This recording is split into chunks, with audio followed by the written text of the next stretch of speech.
Өнөөдрөөс ингээд бид нэр шинжилгээний хариу дүр сонжлогооны дүгнэлтүүдийг одоо ер нь дуусгаж байна.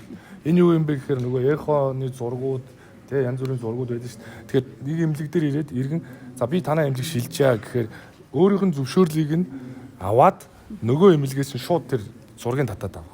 Нөхцөлийг бүрдүүлнэ гэсэн үг.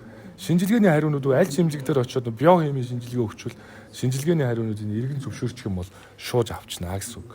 Дээрээс нь жирэмсний дэвтэр, их хүүхдийн дэвтэр, амбулаторийн карт, вакцины гэрчлэгээнүүдийг бүгдийг хурдаа холбож байна.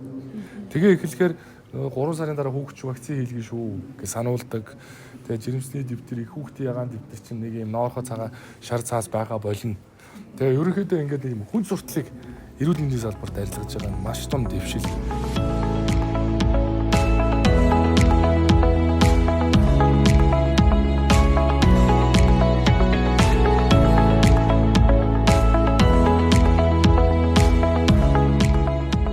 Амбулаторийн карт ий болж байгаа тийм захин болж байгаа.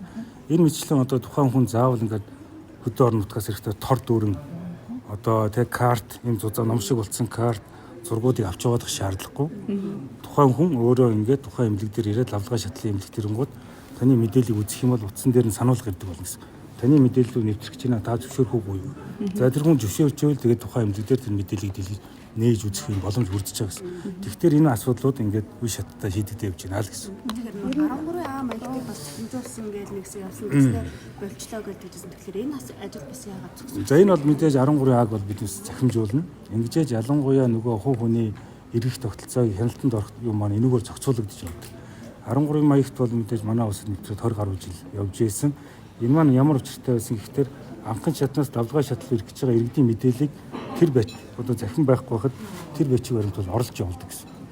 Энэ давлгаа шатлын эмнэлэгт үзүүлчихэд буцаад анхны шатанда тэр 13-ын Б маягтай авч очиж энэ хүний одоо ийм онц тавигдсан юм байна, ийм юу эмчилгээ хийгдсэн юм байна гэдэг мэдээлэл тэгж явуулдаг байсан бол одоо энэ маань буцаад захимжаад ирэхдээ хүний мэдээлэл заавал энэ цаасаар явуулах шаардлага болж байгаа гэсэн.